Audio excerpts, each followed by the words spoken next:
Do not adjust your television sets, folks. Yes, it is Saturday. Yes, we are live. Yes, Mother Nature did mess with us. So we decided that we're going to have a Saturday edition. But welcome everybody to the Give It Podcast, the podcast for blurs, for nerds. If you have a fandom, you are most certainly welcome here. We are your hosts of the most, myself, Spartan, Short Guy Joe, Tafari. It's Saturday. It's the weekend. Mother Nature crapped all over us in the South, but how are we feeling? Yeah, I think once you guys got hit, it passed over here because house was shaking all last night. Yeah, Mother Nature was ticked off. Somebody need to apologize. Joe, how you feeling? I'm okay. I'm designing a commander deck because they finally dropped what Scarlet Spider does. Oh, nice. Well, as you can see, play guys, either Ben or Kane. So you're gonna play as Ben. Oh God, yeah. I mean, Ben is Rakdos. I actually don't have any experience in Gruul. For those unaware of Magic, it means red-green. Mm-hmm. I have no experience in red-green. The only reason I'm doing this is because Ben is red-green. Mm-hmm. Kane is Rakdos, which means red-black, but Ben's a bit better than Kane. Nice. So he's got Trample. He's a 4/3. He only costs 1, a red and a green. I know you know what this stuff means. Yeah. He's got Trample. He's got 2 abilities, which is web slinging, red-green, which means it's a new mechanic. So you can bounce something back to your hand, and you automatically get the red-green mana. Nice. And then his ability is when he's cast using web slinging, he enters with X 1/1 counters, where X is the mana value of the creature you bounced. Cool. So he big boy if I can get stuff.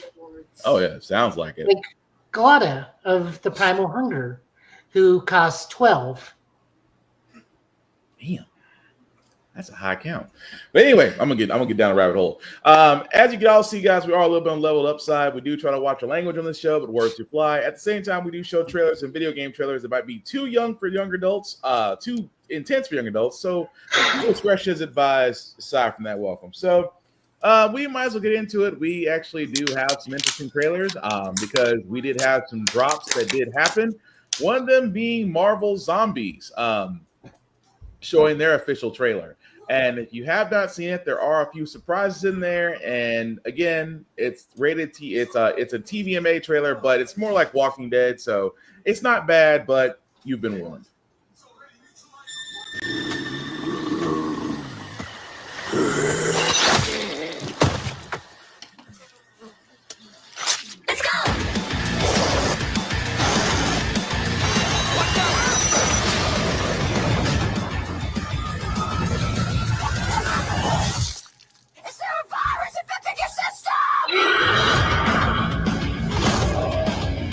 All the Avengers are dead. And they're coming for us. All right, we got a world to save.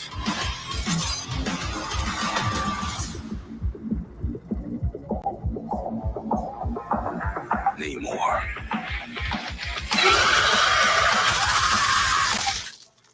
Shit. Oh my God!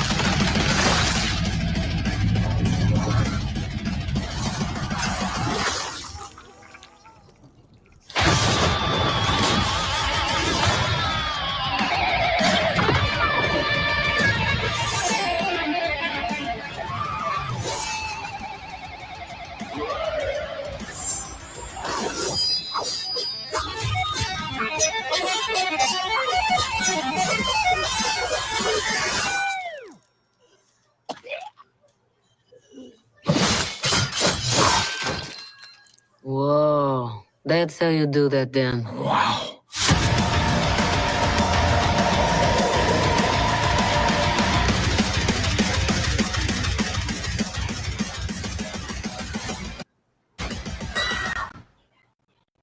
So that was a trailer for Marvel Zombies.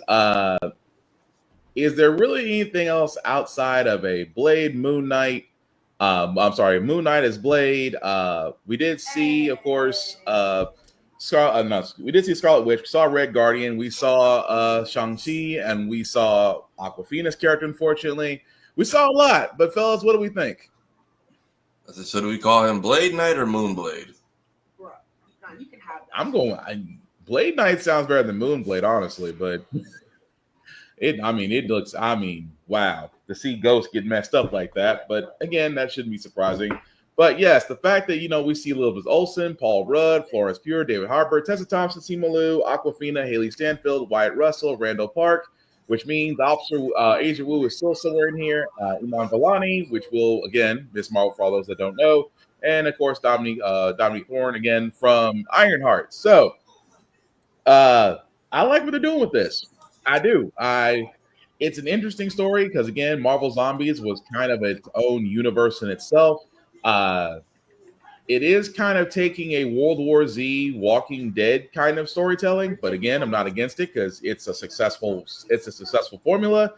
But Spider-Man, again, ripping off the heads of many a zombie, did not see that coming. But I'm all in when we're streaming on September 24th. What do you guys think?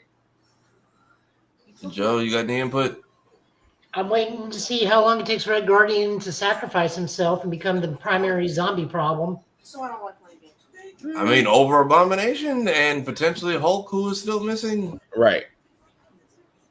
I mean, it's obvious that David Harbour is going to be sacrificing himself to save Florence Pugh and Iman Vellani. Oh yeah, he's gonna have his Captain America moment, or at least comparison. I think he's gonna stick around a little bit longer. I don't think it's gonna be immediate. It's probably going to be a scene where he does sacrifice himself. I feel like the Battle of Wakanda is a fake out scene. I feel like they're showing us T'Challa and everyone going into battle just for them to not make it out. Right. Except, I guess, Spidey and Paul Rudd's head. What was it, Ant-Man who just had the head in the cave? Yeah, I feel like it's going to be Paul Rudd's head and Peter somehow making it out of Wakanda, and T'Challa gets bit just so we don't have to recast immediately. Well, the thing about T'Challa, though, he's one leg, and I do remember that he did actually. He amputated the leg because he was bit, because Vision lured everybody in. Vision was feeding him to Scarlet Witch. Yeah, Vision was feeding the Scarlet Witch in the trap. So, which apparently they're saying that's who's actually masterminding this whole show. I can kind of see that. I'm okay with it. No, so everybody's basically saying the glowing red eyes is zombie Wanda with the hive mind, because usually I think the zombies just want to eat whatever comes across, but like the fact that they seem to be almost strategically and organized attacking, they are thinking Wanda somehow, I guess, made it back from fighting Ultron and is trying to take over this world. And then I'm trying to figure out how Namor got bit, because all you had to do was stay underwater. Like, you don't like the surface world unless they because we see Okoye gets caught, which I thought Wanda just killed her off. I'm surprised she's actually a zombie. Mm-hmm. But yeah, people are saying like the Red Eyes is a zombie Scarlet Witch army, which I'm curious to see how this gets explained. They said Elizabeth Olsen is in the cast too, so I'm like, what? How? It'll just probably explore her origin. Mm-hmm. Pretty much. But either way, it looks cool. But Joe, anything you want to add to it? No, not really. I'm not a big zombie guy, so I'm still gonna watch it. Mm-hmm. But this is one of those few exception things. Like, it's either this or Shaun of the Dead. I don't really care for zombies. Gotcha. They honestly made it pretty tame in What If, so I'm surprised we went with the TV MA rating. Well, they got the cursing, and I think this is more violent than the What If. Yeah, right. Like the blood is actually red versus just black silhouettes. Yeah. The decapitations and fatalities. Starting up, vivisection. Yeah, somebody got impaled. Somebody else got split in half, which didn't realize Namor could just karate chop people like that. Yeah. He is super strong. He is on par with Hulk. Base level Gray Hulk, he's on par with. Yeah. So either way, it looks like it's going to be interesting come the 24th. So we're not too far away from that. So it'll be, like I said, let us know in the chats what you think. We did get some gameplay footage from 007 First Light, the first game from IOI. And I said before, I was curious because the last Bond game I played was GoldenEye. Not even GoldenEye, Nightfire. was a long time ago. But anyway, the point I'm getting to is we do have a gameplay trailer for it, and it looks great. And if you haven't seen it, here it is for 007 First Light. I'm not loving the odds. No, I've had worse. In that case, Well, what are we waiting for? No sign of 009. We need to inform M. No time. I'm going after him. Make him call off the attack. Are you out of your mind? I'll be careful. He'd been the phone. Go to the security room, first floor. and you are? Rob Minkley. He's with me. Come on, Moneypenny. If I lose the trail, we'll never know who they're working for. Oi, you lads got a faulty coffee machine? I hope I'm not interrupting anything. You're not. Damien, meet. Bond. James Bond. If 009 slips through our fingers, we're the last line of defense.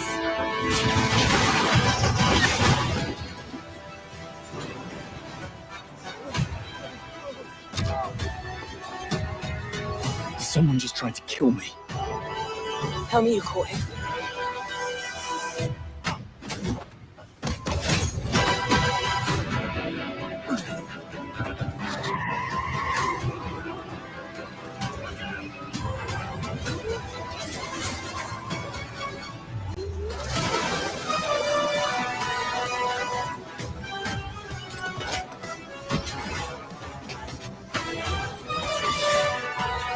Any sage advice?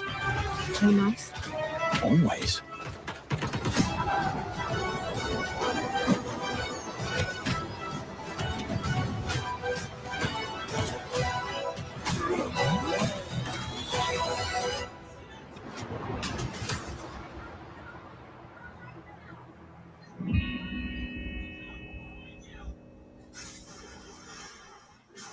All right, so that was the trailer for 007 First Light.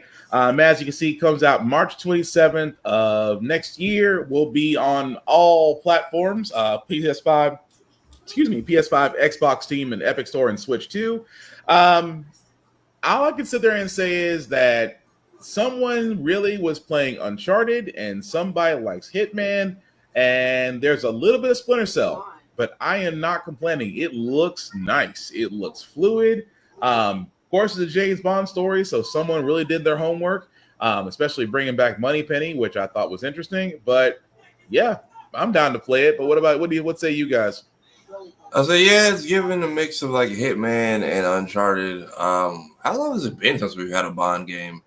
Oh, Quite a while. Quite a while. What was it, like Casino Royale or something? Like the 360? Yeah, I want to say that.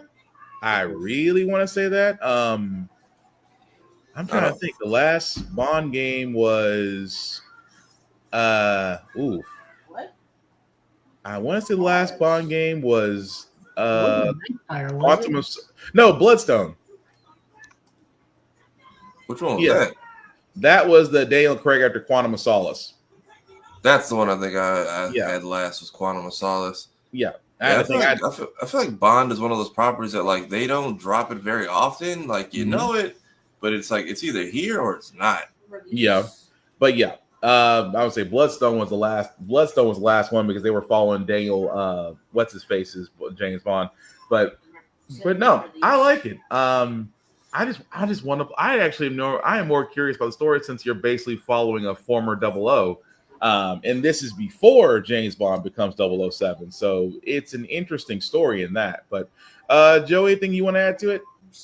No, not really. I just kind of want to see in the grand scheme of things, like what it'll do and whatnot. So okay. No, I got you on that. Also, there is a gameplay trailer that's a little bit longer, actually 35 minutes, which actually goes to the opening of the game. So again, it kind of goes to mechanics, things of that nature. Feel free to check it out. It is on the 007 YouTube page. It's just that, we'll, staring at it and be like watching a whole Bond movie. But again, it seems that we're all looking forward to playing it. Speaking of things that we're looking forward to playing, Marvel Rivals, because I gotta give Joe credit for this one. He called this one a way back. about the next possible fighters, the next possible characters that are coming to this popular game. And this one did not disappoint. Of course, this is the official season for season 4 of Marvel Rivals called the Heart of the Dragon trailer. I'm just going to say I did not see this coming.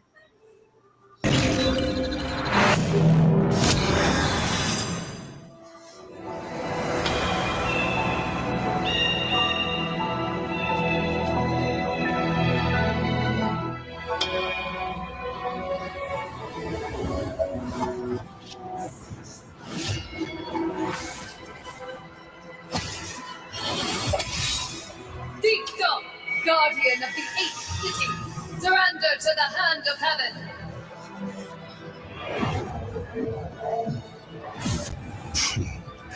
The devil doesn't kneel before false angels. So be it.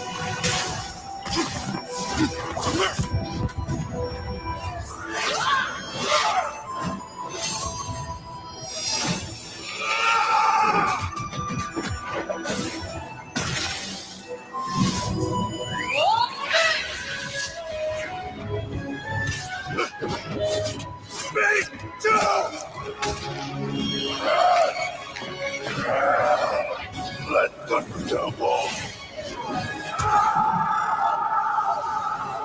You are not the only one without fear!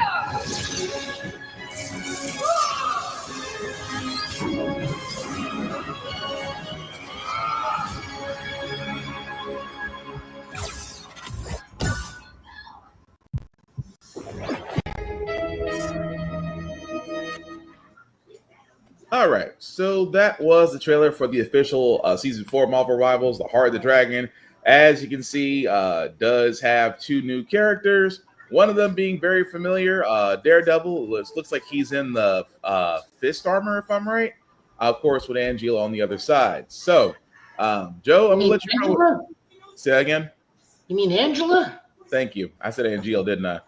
Yes. I got my words mixed up. My bad. So, so Joe, I'm gonna let you run with this one because you called us a while back about Daredevil being on Rivals. What do you think? When was that? You called it about 4 months ago. Okay, we'll go with that. Yeah, I'm just gonna guess that the dragon is in the background is probably Shang-Chi. Yeah. Would it be messed up if it was Fing Fang Foom? I keep forgetting all about that guy. He tried his best against Godzilla. That's all that mattered.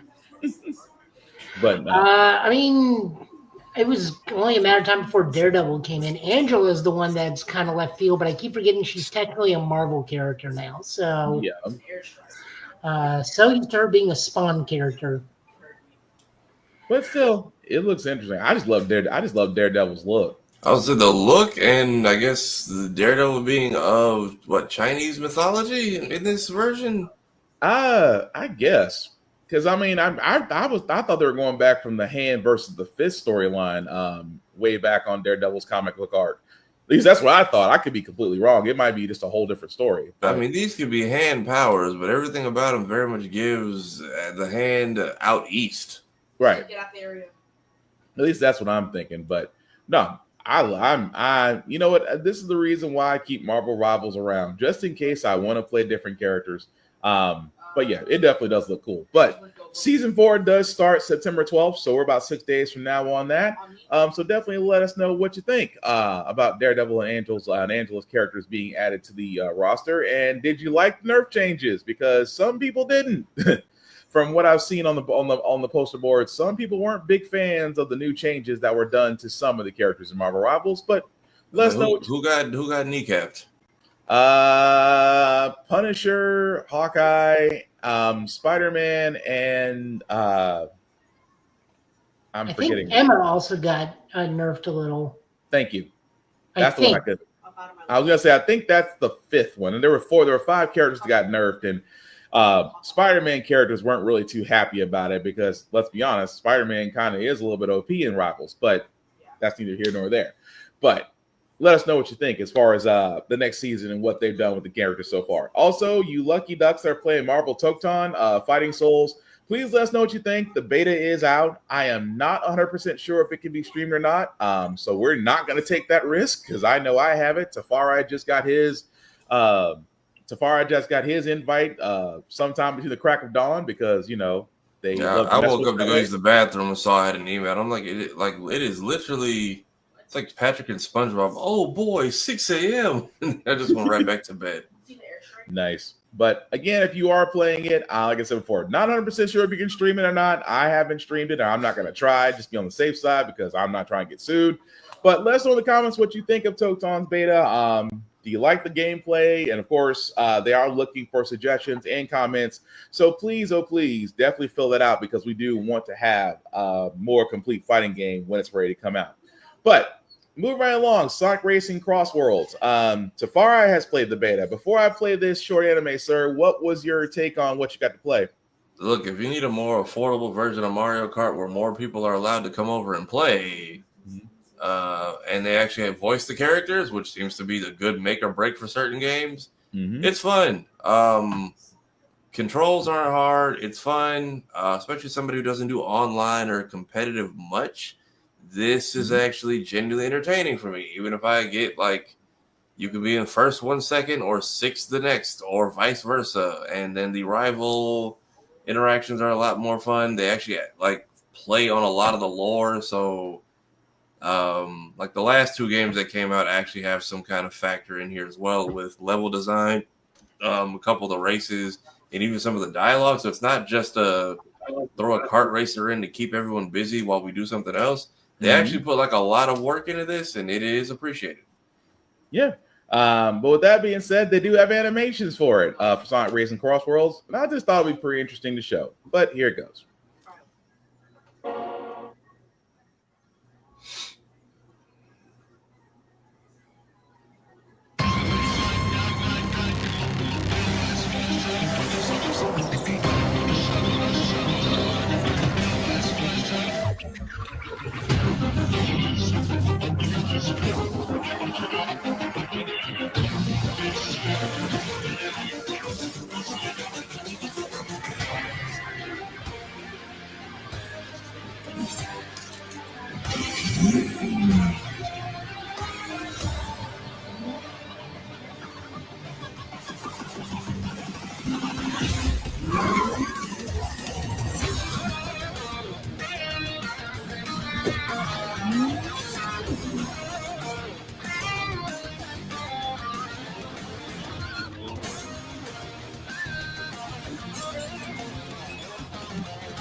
If that's supposed to be the opening, I'm already sold. I am way already sold. So that was the animation. Like I said, like Tafara said, there's a couple of shorts out there for Sonic Racing Cross Worlds. I'm gonna be honest. Whoever did their animation needs to go to a few of these manga studios and give some pointers.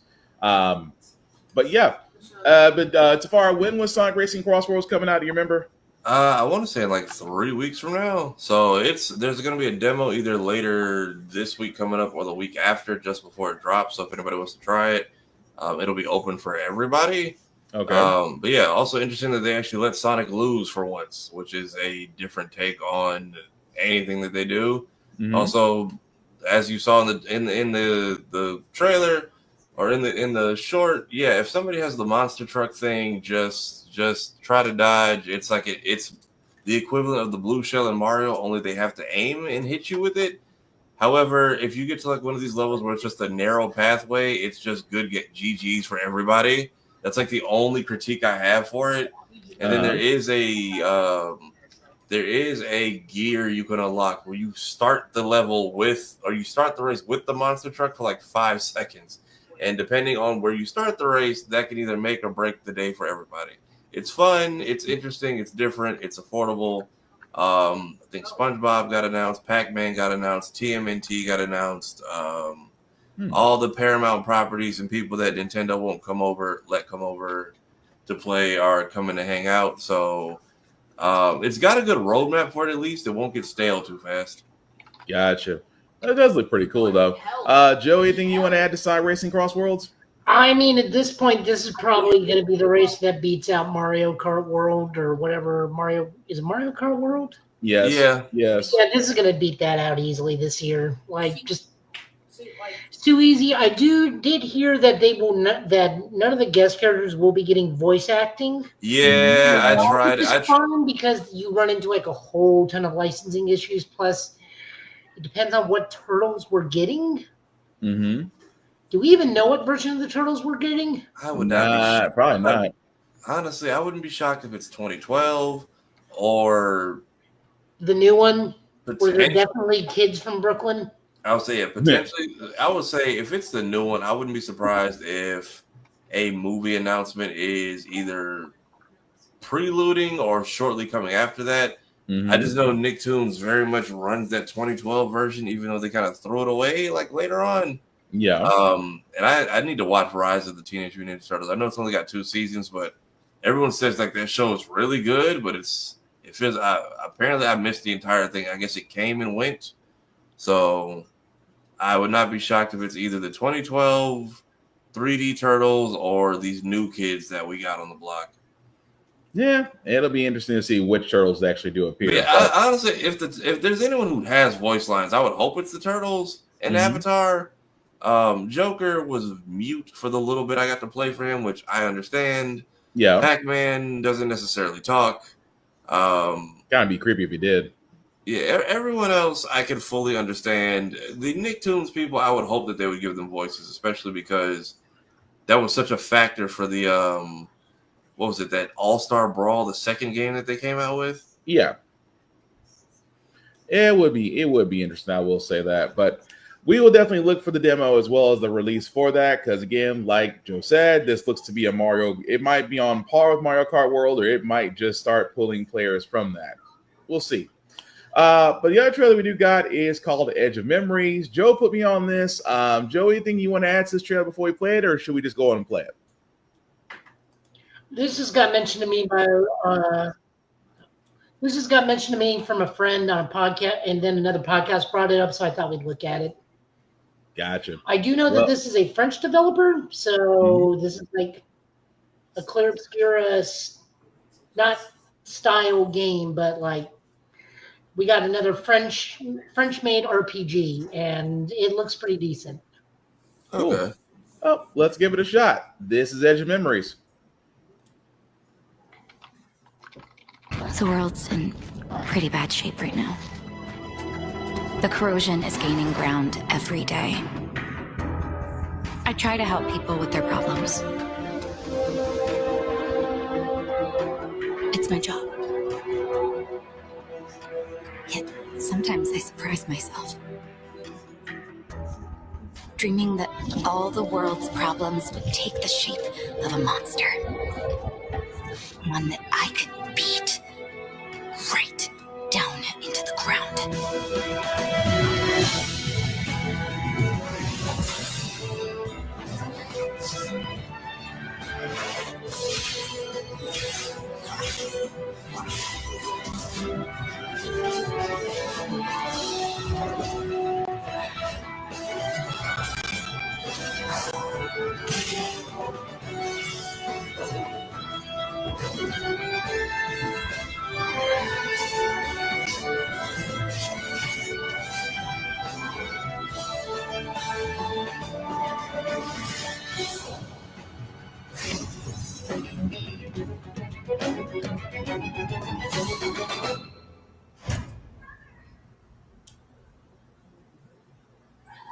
Yep, I'm sold.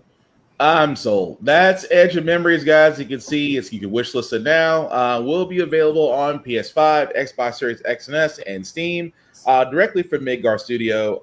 I don't know what it is about these French studios, but first off, the graphics look great.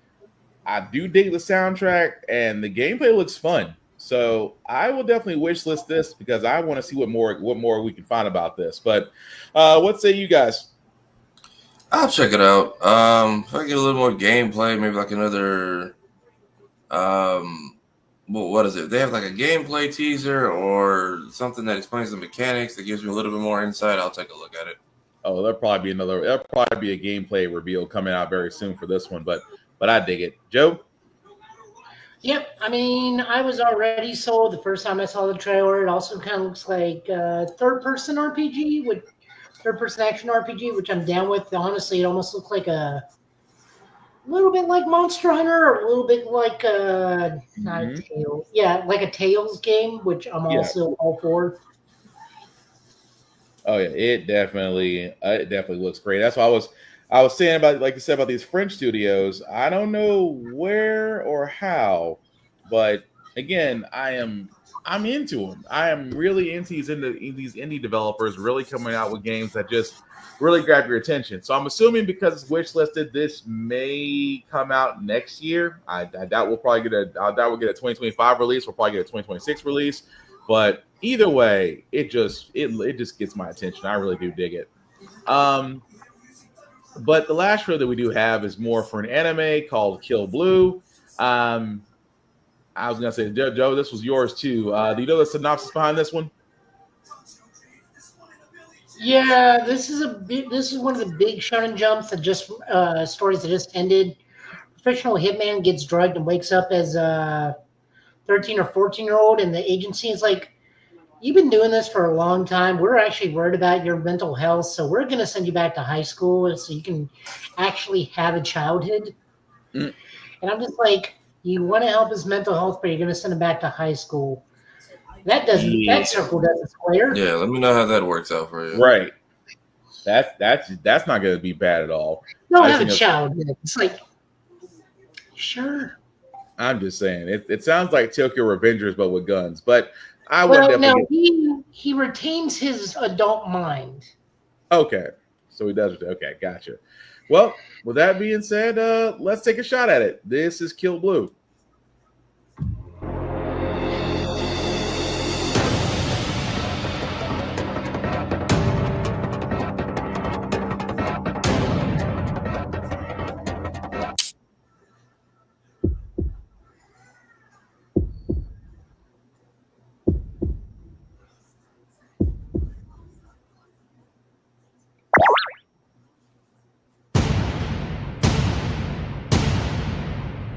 Ooh.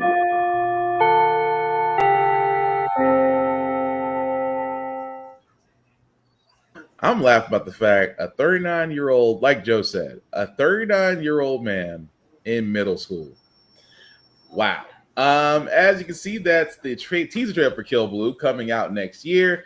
I did not realize it's the same guys that did because they did mention it earlier in this. I saw it and I didn't really watch it. Hang on a second. There was a part where they had mentioned it. Yeah, that's all I was looking for. So I didn't know it was the same guys. This is the same guy that created Kuroko Basketball. So I want to give this a shot. I want to give this a shot and see what it's about. Because it's you know what? I did the same thing with Sakamoto Days. I am not complaining. I love that. I love that anime and manga. I'm willing to give Kill Blue a shot. But what say you, Tafara? I'll check it out. I mean, isn't Detective Conan similarly the same thing? Only he was drugged by some stranger. We still don't know who it was. Yep. Yeah. So yeah, I mean, at least they did it for his benefit this time. We'll see, depending on how Japanese middle schools go. Right. Yep. But Joe, anything else you want to add to this? Not to this. I did want to make mention. I had completely forgotten about this. Going back to Edge of Memories. This is a sequel to Edge of Eternity, which was released in 2021. So there's a game before this. I have to go look for that too. So if you want to go, so you can get familiar with Midgar. I think, if I remember, because I think I've played Edge of Eternities for a little bit and just didn't drop off because the game was bad. I think I dropped off just because like a lot of other stuff was coming out and I had to take care of it. But this is. Oh wow. So yeah, I just saw it. I'm sorry, I just checked it on Steam. I was like, okay. So yeah, Edge of Eternity has a lot of DLCs. Okay, so it's a pretty big JRPG game. Yeah, I'm gonna definitely have to check that out too. Definitely go give that a look at. I think a lot of people may actually really enjoy it. Oh, it did. Like I said, if Edge of Memories looks good, I may have to go back and just finally put that Steam account to use like I should have been doing 10 years ago. But anyway, I can't because my computer's still a potato.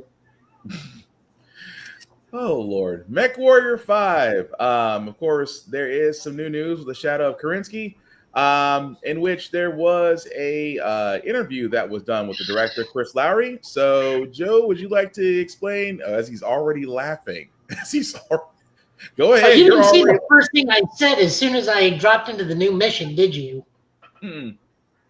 I missed it. I just loudly yelled shit because I had to go up against Lilith Star in like the fourth mission of the game. Oh. And they were not happy because they just lost their lance mate or star mate on that thing. So I had some very angry clanners. This is just giving a general overview of what to expect in Shadows of Karinsky. If you want to see what it's like, go check out the Let's Play. We're on video 3. Mm-hmm. Holy shit, that's so hard. It's so much harder fighting against the clan than being the clan. Well, the biggest issue is in the clan games, you don't have to pay to repair your mechs. In Mercenaries, you do. And depending on where you are in the map, or depending on where you are in a conflict zone, they can inflate time and price of mech repairs. Oh, dang. They're in unfriendly territory. Mm-hmm. So they can slap a 125% increase on time and pay to repair. Oh, wow. Okay. So they can hit you in the wallet. Oh, yeah. And if you bankrupt yourself, it's an automatic game over. Oh, gotcha. So so I mean that's the simulation part of MechWarrior. The storyline is great. They updated all the characters' models. We actually get in-game cutscenes now. Mm-hmm. It's just been really hard. This is just like the narrative director. I hope this man is doing more for this thing because I don't know where this ends. Uh-huh. I'm going to assume this ends with Operation Bulldog right before the Ilkhan bites it and they got to retreat for a year. Okay. I'm not too sure. Anyone's yelling spoilers, this happened back in 95, so I don't complain. It's just so hard. I mean, I'm really up to the challenge. I'm really enjoying it, but it is so hard when they have twice your range. Because, like, I just appear on a map and all of a sudden a PP particle cannon shot just whizzes back past my cockpit. It's like, where the F did that come from? And then it's lights out. Now, it's not lights out, but it certainly, like, hits me or just whizzes back past my head. It's like, I don't even see where that came from. Dang.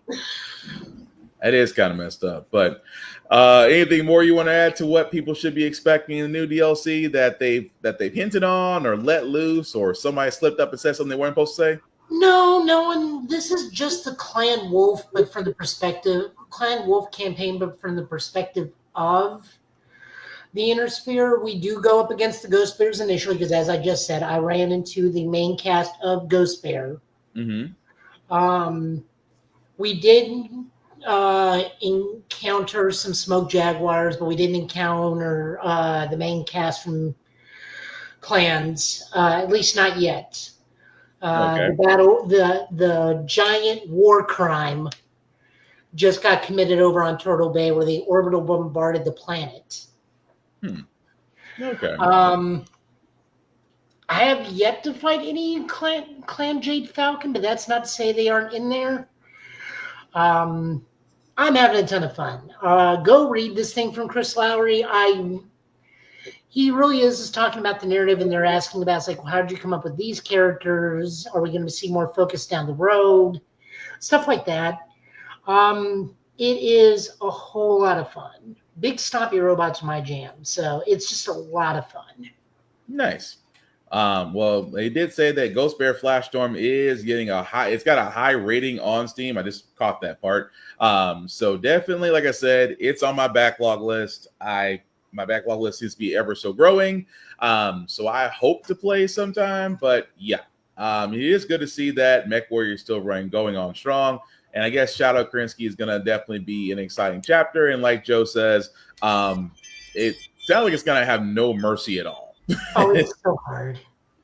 But even the light mechs in this thing, they just whiz around you and set you on fire. And I was like looking around one time, I didn't even see the fire moth running around. It's like, why does this thing keep saying I'm on fire? And then all of a sudden I look down and he's just like running around my lamps, just like shooting flames. Like, oh, nice. Well, that thing needs to die. Nice. Well, with that being said, we are going to move on to Square-Enix because the week before, last week we talked about Tokyo Game Show lineups and that some companies were already posting their lineups, and now Square-Enix has now dropped theirs. Our condolences is to Far Eye right now. Hey, look, they showed up to say, hey, Kingdom Hearts and Final Fantasy are on schedule. We just won't tell you what that schedule is. And it's like, thanks for nothing, I guess. All right, so I got to ask a question at this point. At this point, what is even Kingdom Hearts now? Because as of 3, we lost the Final Fantasy aspect to it completely.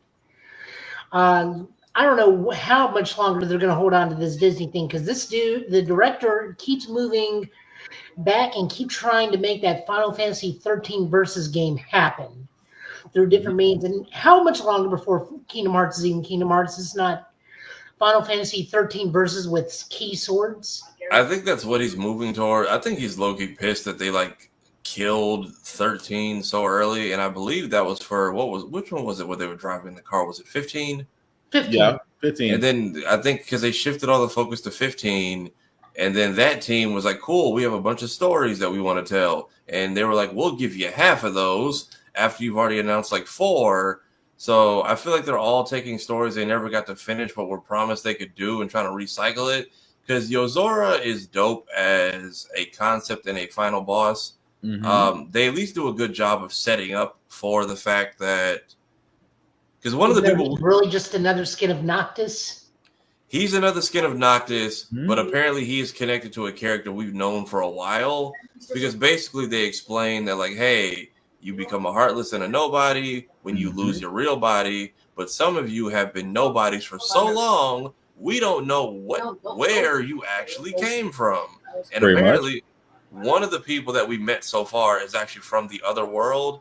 So basically, they have wrapped the saga of Light versus Dark. Apparently, this is something completely brand new, which is why people are speculating we might be seeing Star Wars and Marvel characters. We're not sure yet. Mm-hmm. Most we have is like grass and a potential metal foot. But they brought the Final Fantasy characters back for...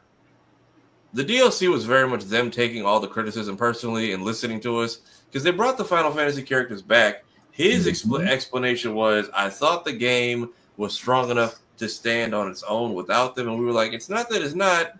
You've included them in everything else up until this point. Why would you remove them right now? Like, especially because Cloud and Sephiroth just... We still don't know what happened to them or where they're at. And the way Rebirth ended, you could give me a DLC where Sora shows up for that fight. If we're doing time travel, middle of the timeline shenanigans, I would take a Kingdom Hearts crossover in the 3rd Final Fantasy game. But we are... I don't know. I don't know if we're going to be at the end of this story. We're starting a brand new chapter with whatever the 4th game is going to be. I feel like they just announced it too early. I'm not getting my hopes up anymore. Anyone else is doing that to themselves. Except for the Hollow Knight fans, they had the need to remind us that they've also been waiting, and I didn't know they were a group of people till like last week. I apologize. Profusely. It was just the amount of random pats on the backs, like in direct tags of Hollow Knight fans, like Kingdom Hearts people don't wear. I'm like, where did y'all come from? Like in mass. Well, I will say this because I think I'm gonna be honest, because I've followed Hollow Knight since the beginning, and I think that some people kind of jumped on the bandwagon and was like, "Oh, so this game existed." Which again, I'm not knocking it, because let's be honest, most games you do find after it's been out, or just that you're literally just going out and trying to find stuff. I get that. I think some of them jumped the bandwagon. That's just me. But yes, for Silk Song, which again is, we'll go into that momentarily, but yeah, I wish they didn't do that to you guys, because Kingdom Hearts fans, I'm like, dude, you're kind of, I'm not saying you're giving false hope, but you're kind of like, hey, we waited, we got our game, yours is coming, and I'm like, Kingdom Hearts fans have been waiting for now going on. Help me out here, it's far right. It's been almost 5 years. It's been almost 5 years, because the longest wait we had was for 3, and now you have these revisionist history ass teenagers coming out of Twitter, because I had people like, you guys didn't wait that long, and I'm just like, mofo, we waited like every E3 and saw, Kingdom Hearts is in the lineup, only to find out it wasn't 3. We kept getting these in between games, and then we had 2.8, which that whole section was supposed to be the intro to 3, but then they cut it out to add to the 3DS remake that they put on that CD, and a 1-hour movie I kept falling asleep through, which we still haven't fully figured out why that's important. But yeah, it was 2.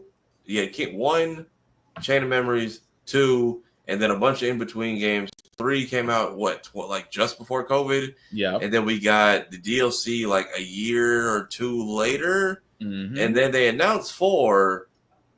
But they also had like this mobile game that we were supposed to like basically be padding our time with, and that got scrapped recently.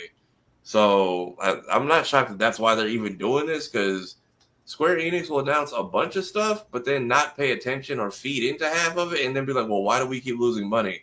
So Missing Link was supposed to be like Kingdom Hearts Online / Pokemon Go. Yeah. And they had beta tests and closed network tests, and then they just threw it in the trash. So we're surprised. And then they had 2 other mobile games that you can't even download anymore. They had a lot of story elements in it. So it's I don't know what's going on. Whenever they're ready, they're ready. I didn't even check this out. What did they even announce? So what they actually announced for the TCGS for Square Enix, they said we're gonna get the Adventures of Elliot, the Millennium Tales, which is already a demo available, Dragon Quest, 1 and 2 HD 2D remakes. There's also be a demo available for that. Dragon Quest 3 HD 2D remake, Dragon Quest X Online, Final Fantasy 7 remake Intergrad, Final Fantasy 14 Online, Final Fantasy Tactics, The Iblis Chronicles, Killer Inn, Octopath Traveler. All of these are pretty much going to be the lineup for Tokyo Game Show this year, which again, for all those that don't know, takes place September 25th to 28th. We have already said that Arc System Works, Bandai Namco, and Capcom, which we covered in previous weeks, what their lineups are going to be, and this is now Square Enix's. To be kind of honest, I think this is kind of it's a meth lineup. I mean, don't get me wrong. I'm pretty sure, like I said, Dragon Quest 1 and 2 and 3, it's a great JPRPG if you never played it. 8's still my favorite. Adventures of Elliot, the Millennium Tales, not very familiar with that one. So again, could be good, could be nice. I don't know. Final Fantasy 7 Remake Intergrad, because Final Fantasy 7 will be on the Xbox Series Switch, on Xbox Series X and S, and also on Series Switch 2. So again, I don't know why that's a thing, because we're already having crossovers happen. Final Fantasy 14 Online, it's a successful MMORPG. I guess they're going to be adding more stuff to it. This is probably going to go more into probably either new expansion or the Monster Hunter content. Probably so. And of course, Final Fantasy Tactics, The Iblis Chronicles. Again, looking forward to that. I said before, I self-admitted as a Final Fantasy fan, I've never played a tactics game. I want to use that one as my first introduction to that area. Killer Inn, still PC, not sure about what that one. And Octopath Traveler 0. We talked about Octopath Traveler, not sure about how 0 is going to be. So I'm not sure if this is a pre or a post, but again, this is the lineup. I'm not to say I'm not disappointed, because again, from Tafara's point, this should have been a wonderful time to introduce a new IP from Square Enix, or give the fans what they wanted with Kingdom Hearts, or give us something. Do I think this is a terrible lineup? I don't think it is. I just think for a lot of this, it doesn't scream I should be excited come September. But what do you guys think? We'll see what makes the cut of like the first development cycle after all this comes out. I'm also curious to see. I feel like we're going to get the entire Final Fantasy trilogy before we get a 4 update. So I'm curious to see what they're going to title the third one, if not Reunion. Mm-hmm. Since apparently everyone's saying that was already used for it was used for Crisis Core. Yeah. Probably Revolution, I would think, because I was going to say if not, I'm agreeing with Joe. If not Reunion, it's going to be Revolution, just because, like you said. Oh, go ahead. No, go ahead. I was just saying, like you said, Crisis Core already had Reunion, so I can't see Final Fantasy VII doing the last part of the game as Reunion. I see Revolution or something else, but again, this would have been a perfect time. And don't get me wrong, we just got Rebirth last year, so I'm not expecting anything from the Final Fantasy world, at least for another good 2 or 3 years, for us to get the final chapter. But two big ones I'm seeing are Adventures of Elliot, because that looks to be like a spiritual successor to Chrono Trigger. Okay. The way they're doing that. And then Dragon Quest X Online. Mm-hmm. That went over super well in Japan, and we're finally getting a US release. It went over so well online, they actually made Dragon Quest X offline edition for them like a while ago. Huh, okay. So I'm okay having like a RPG, online RPG. Hopefully it's not a subscription service thing, and you just like hop online via like Monster Hunter and just go do quests with people, and then eventually get a class and go through a RPG style journey. I would be down for that. Uh-huh. Everything else just kind of looks run of the mill. We're just getting updates before stuff comes out because I mean, like, right after Tokyo Game Show is like a week or a week and a half after Tokyo Game Show, FF Tactics drops. Yeah, I just like it's just like I said. There's some excitement, but it's not the overall oh crap we need to pay attention excitement. Does that make sense? Isn't there a video game that's supposed to be coming out this month? Isn't it Alien? This month? Good Doesn't question. Alien come out this month? Not the new Alien game. Is that what you're saying? Well, do we have another Alien? Do we have another Alien project on the way? Yep. Alien Rogue Incursion. Yeah, Rogue Incursion Part 1. I think that drops this month. Yeah, it comes out September 30th. Is that another like survival game like the last one, or I think we covered this one because this was because we got mad about it being VR, and this one. Right. Yeah, we got mad about it being VR, and then but this is the one where you can actually fight back, but it's still like isolation. Yeah, that's it. Because I was saying, because isolation was the one you couldn't fight, you had to hide, and this one you actually can fight back. And also for all those that remember for all those remember in isolation, yes, the alien can hear you through your mic, which some people find out. But either way, like we said, with Square-Enix's and the TGS Tokyo Game Show coming up, maybe there'll be surprises. I'm just saying, with the lineups right now, they're not inspiring a lot. Unless you are one of those niche players that are looking forward to those updates. If you are, cool. We're not knocking it. We're just hoping for a little more is what we're actually getting at. But really quickly to recap, because we did talk about Hollow Knight Silksong. I actually have the game. Really quick, it is fun. Haven't beaten it yet. It is visually beautiful. Gameplay is not as hard as you think. At the same time, the bosses are, like I said, it's fun. I just don't have no time of the day to play it. But I will say this: Hollow Knight Silksong right now, the price on it is $20. But if you have a certain coupon, you can knock the price down to $15. Now, I just want to stress this again for Hollow Knight Silksong.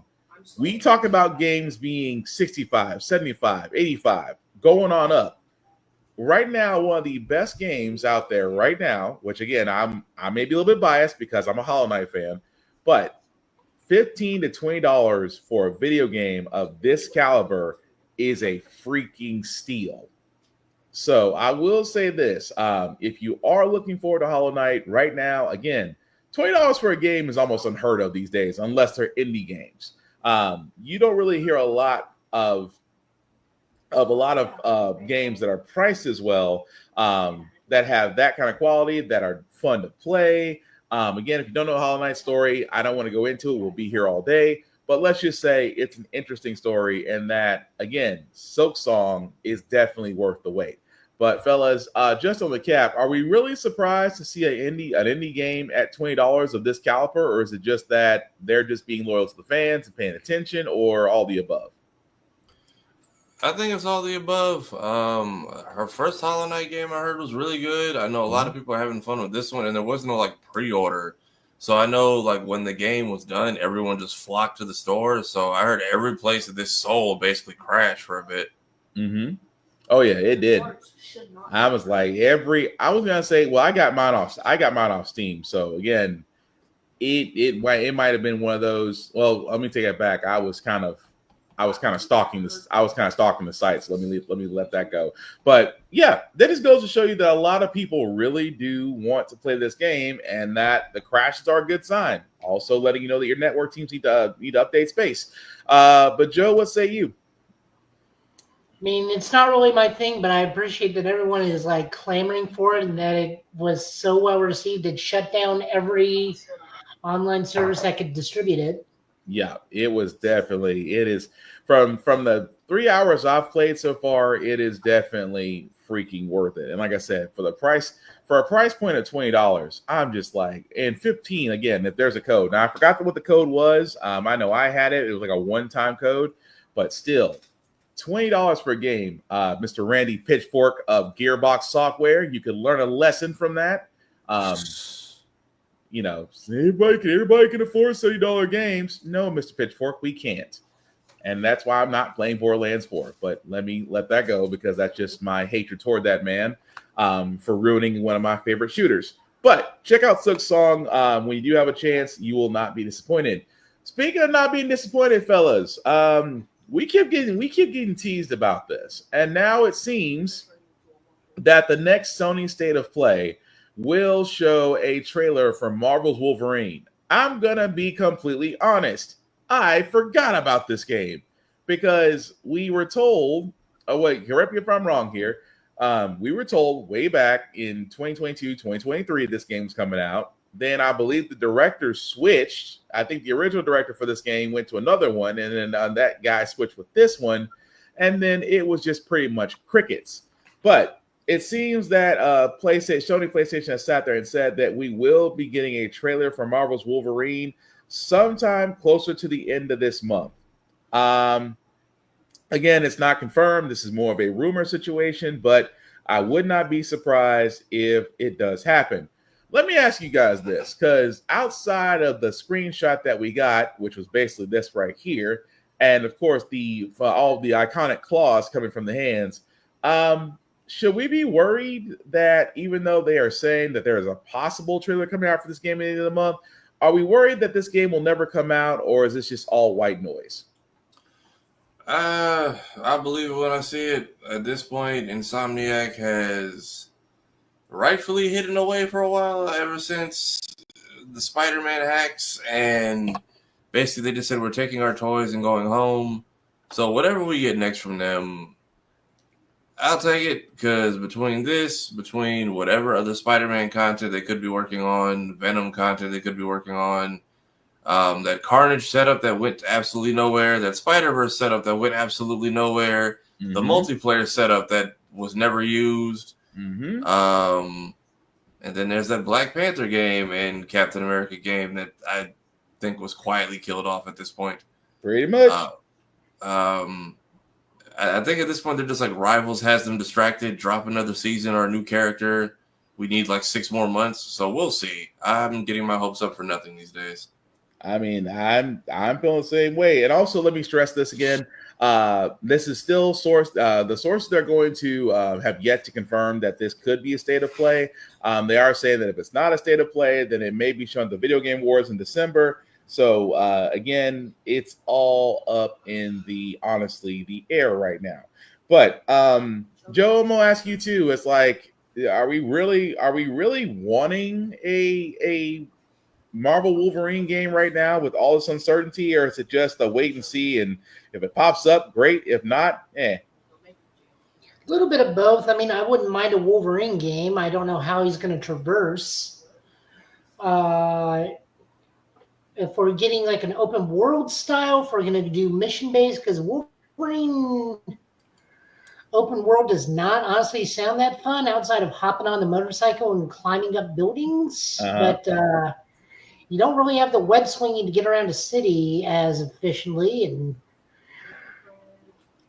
see that? No, go ahead. I think he's suited better as an action game where it's smaller locales. Like they really focus on a district of New York if he's in New York City, wherever he is, or maybe Madripoor. Because I mean, if the whole thing's centered in Madripoor, that's great because like stuff's close together and all bunched up, and that's when Wolverine works best in like that game. Like, for example, that X2 Wolverine's Revenge, where Mark Hamill voiced him over on the 64 and whatnot. Yeah. Still the best Wolverine game.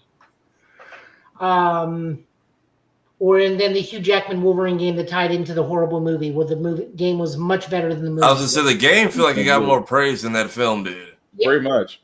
But Wolverine works better in a level design than an open world design.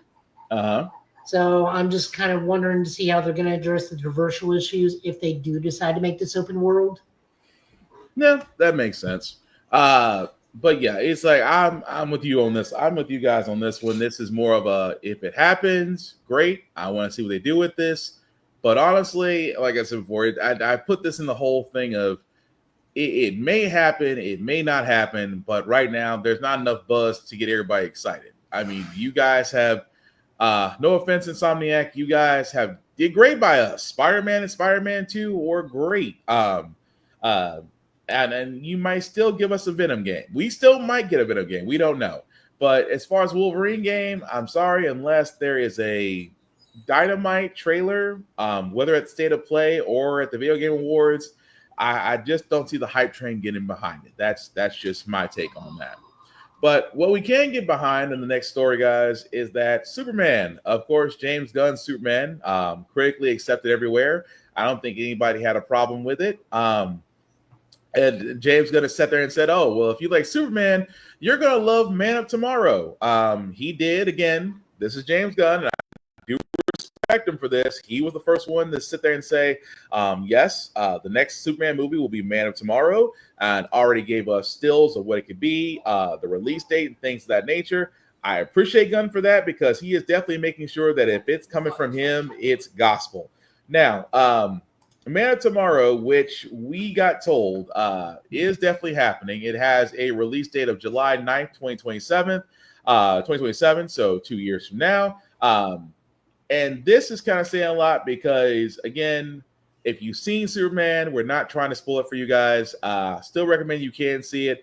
For a lot of people, it is available digitally. I think right now you can rent it or buy it across. Yeah, I hope they extend the theater run next time. Like, let it stay in theaters. I feel like the digital thing was, I don't know, Warner Brothers being like a little scared and not being 100% sure people would trust it. But next time, let that movie run as long as Sinners did. Like, at this point, let it have its fun. Let it do its theater runs. Let it get to the dollar theaters. Let kids go see it. Let the summer camps, whatever. It's a good flick. Like it's and then wasn't because I don't know if they actually gave a second film. Wasn't Man of Tomorrow supposed to be the second Henry Cavill film? Okay, because I know. I've been seeing them already, like, but that was our title. Yep, Snyder wanted, and again, this is Snyder fanboys, which again, I'm not trying to summon you guys. Yes, that was supposed to be Man of Tomorrow was supposed to follow Man of Steel in Snyder versus failed attempt. Again, Man of Steel, and let me also say this really quickly: Man of Steel was not a terrible Superman movie. It wasn't terrible because Henry Cavill could still play Superman. He's played a great Superman for what we got him. Say what, Joe? Yes, it was. So we're not knocking Mr. Cavill. I'm looking No, forward we're to not knocking him. We're knocking the horrible movie that he's in. Yeah, we're knocking the horror movie that he's in. We're not knocking Mr. Cavill because I'm looking forward to Warhammer 40K. I'm looking forward to that, and also looking forward to Highlander. But yes, Man of Tomorrow was supposed to be the next Superman movie after Man of Steel. Yes, Snyder fanboys, we know. But Gunn is moving with this one because he did show screenshots of Superman and Lex in his suit, which would suggest that they may be fighting alongside each other. Because keep in mind, I'm not going to spoil how Superman ended because, again, it's still fresh out there. Folks have still not seen it. But if you've seen the end of the movie, then I can understand where Man of Tomorrow may pick up. At the same time, we may see some returning characters. We also may see a character that briefly showed in Superman having more of a full role before they get their movie in the DCU. So with that being said, fellas, what do we, I mean, is this a great sign that that Gunn is on the right track with Superman as far as telling the gods and monster story through him? And also at the same time, do we see any downsides with this? I want to see them take it one step further and sticking it to Snyder and the villain be Brainiac. The Snyder fanboys would lose their minds. They really would. If Brainiac was the villain in Man of Tomorrow, they would lose their caca. Tafari, what say you? I'm still trying to figure out where all the connections are going to be for this whole thing with Peacemaker, because they're giving us little hints there, but keeping it vague, I feel like on purpose. So I'm curious to see where all this how everything ties in and what all gets wrapped up or reused or revisited. Yeah, thanks for reminding me about that. Yeah, especially after these last couple episodes. I mean, if Eagly dies, we riot. Just putting that out there now. Yeah. And I completely thank you for that, Tafari, because yes, James Gunn did say if you want to know where the origins of Man Tomorrow start, definitely watch Peacemaker, which Peacemaker is now in episode 3 on HBO Max. But yeah, I completely forgot. Watch Peacemaker, see what comes up, because there was a picture of John Cena along with David Corn Sweat in the Superman suit. So it's not 100% certain that he may make an appearance on Peacemaker. Let me stress that very heavily. Superman may or may not make an appearance on Peacemaker, so take that with a grain of salt and take that as Gunn saying, if you want to know, you got to find out. But overall, Man of Tomorrow, the fact that it's going to be coming out 2 years from now, I'm curious to see where it's going to come to. Again, it was great casting Superman. I cannot knock it. Just again, if you haven't had a chance to watch it, please do. Like Tafara said, it should have had a longer cinematic run, but hey, we don't control theaters, but just saying, theaters, you want us to come back to movie theaters, maybe make some time in between being in the movie theaters and going direct to streaming. That's all I'm saying. But the last bit of news that we got. I'm sorry, go ahead.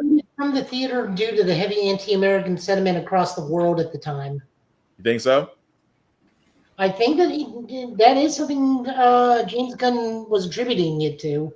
Yeah. I mean, yeah. As far as the movie goes, yeah, there was a heavy narrative that we did talk about to where, like in the real world, because we were starting all the tariffs and whatnot. Oh, was that affecting the film? Was that affecting movies? Yeah, like when they were releasing globally, the global box office down because people were like, "Well, if they're going to do that to us, why are we supporting their stuff?" That's news.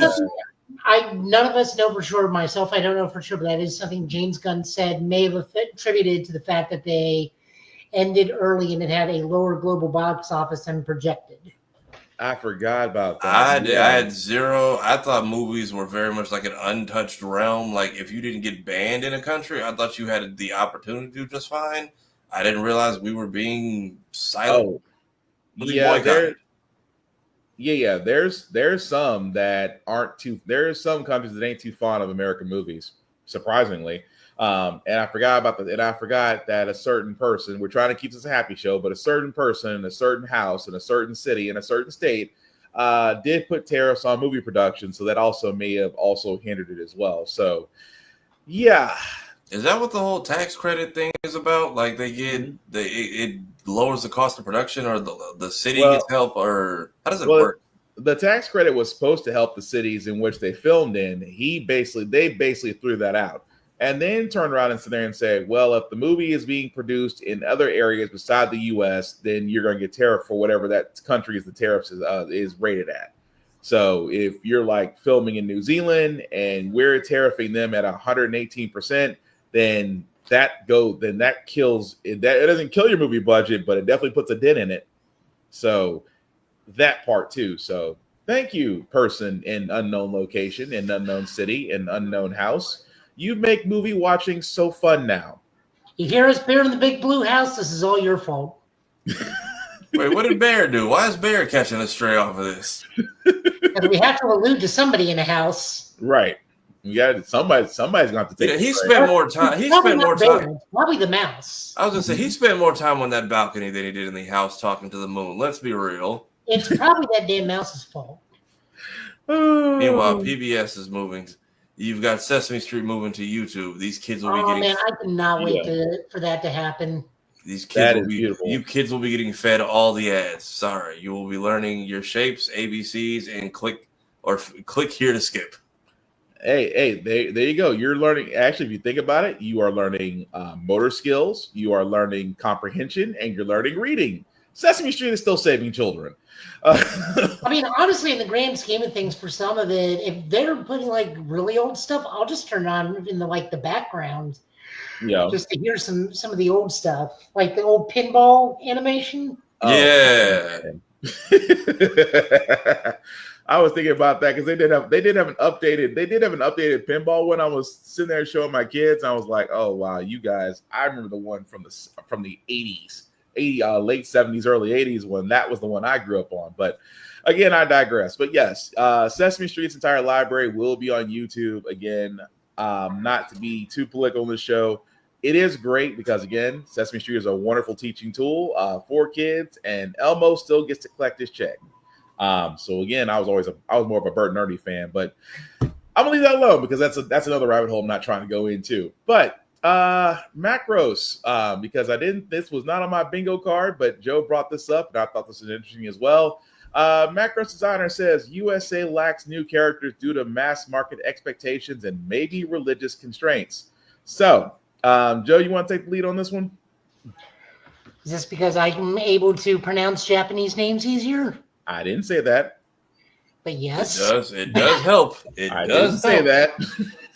So this is an interview with Shoji Kawamori, who is one of the principal designers, and Mex and Macross and various other ones. He's also designing stuff in the upcoming series Daemon X Machina and its current sequel, Daemon X Machina 2, which is getting ready to come out.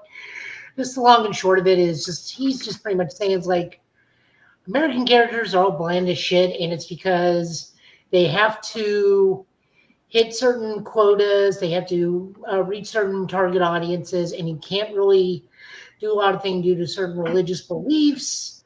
You can't make them overly sexualized, or you can't under-sexualize them. You're always just stuck in the middle, so there's little to no variance. Meaning everybody is just Commander Shepard, be it Femme Shepard or Male Shepard, or the bland-ass guy from Halo. Either one. Mm-hmm. Like, if you look at all the anime that he's done, which is a good thing, although he is predominantly the mech designer, not the actual character designer, but we had characters of a large amount of race, a large amount of variance in ages and individualities. We, of course, had the more traditional blue-haired characters like Max. We had Roy Fokker. We had Lisa, Min-May, stuff like that. I'm just naming Macross characters as an example. And then the cast only grew and got bigger as the time went on. I wonder, nope, that is not the Pepsi can missile. I keep forgetting. No. That is not Do You Remember Love. That is just straight up, that's Macross episode 2, Force of Arms. Yep. But yeah, no, I kind of agree with them. Like, it's become character design has just become too corporate, which is why they make character creator, because they just don't have the imagination anymore, which is why we design the characters ourselves. Mm-hmm. I mean, I can understand that. There seems to be I'm not gonna say a wall, but there seems to be some sort of barrier when it comes to character designs. Like we said for the longest time about Japanese animation, about getting people of color correctly, and now we're seeing it in Gachi Yakuda, and we're seeing it in I cannot say the name of that show to save my life. It took me a second. I had to break it down in 2 words. I've been saying ghetto charcuterie board. That's the closest I can get. Not ghetto charcuterie board. but no, between that, Jujutsu Kaisen, we are seeing more better designs. But I do see where he's coming from on that. It's the whole thing, and there seems to be this hang up on representation and how it's drawn, and there could be those factors behind it. I'm not knocking it. I'm just saying the guy's got a point. Because if you're used to a certain style, if you're used to a certain look of your games that doesn't look like you or doesn't represent you, then yeah, it's seen as foreign or just ugly, or better off, why did you design this? So I can see those things, I really can, but I don't see why people are getting in a twist over this, because he's right. I can't see anything wrong with what he said. But Tafari, anything you want to add to that as far as designs go? Because he's pretty much saying that you guys are just stuck to one style, and that there might be some religious impacts on it. I don't know about religious impacts, but I mean, we're still seeing them just now add certain hairstyles to video games. I think even this Pokemon game that's coming out, I think very soon. It has a lot of new custom hairstyles in it. And Fortnite has been Rage Quit. Fortnite, I think, has been one of the most selective. As much as crap people give that game, that's usually why you have creative characters these days, because people are just like, you can't. I don't know. You got so many people, and then so many people want to complain about antagonists looking a certain way. Well, then you make it at this point. Yeah, pretty much. But we'll see. See what they rate from that. So, moving on to reviews. I know all of us didn't watch Peacemaker, so we'll come back to that momentarily. I'm pretty sure we all saw Alien Earth, and my God, was anybody disappointed with the latest episode? That movie, that episode played out like a Lemony Snicket book. It was just a series of just unfortunate events after unfortunate events. And then the one traitor, which I'm still, why? That part. I just, all I can sit there and say is, again, we're going to go spoil territory because there's no way we can not talk about this and not say anything. I refuse to believe once again, the Alien universe is filled with medically licensed dumbasses. How do you know perform surgery without protective gear, without protective head goggles and masks on? I'll give you don't know about. Yeah, protective stuff. I'll give them, but I'm just like, you couldn't expect the magical ticks to predict space gas to come out of them when you try to remove them. I was expecting like maybe static shock. No, you just I was fully expecting them to pull them off, and they just start like. He starts losing bits of his lungs or whatever. So it's like, yeah, you can't tear them. They're going to take the flesh with them. But no, they're just like, psych, we got a weekend within evolution for that. Go. I'm blanking. What is the Gen 1? Poison gas from Pokemon. I'm tripping off the eyeball. That eyeball, is it me or did the eyeball he Loki tried to prevent all of it, Loki. Yeah. He's like, hey, I was just willing to possess a poor animal and call it a day. I tried to tell you that dude basically vomited in your water, and you didn't hear those tadpoles swimming around in there? Right.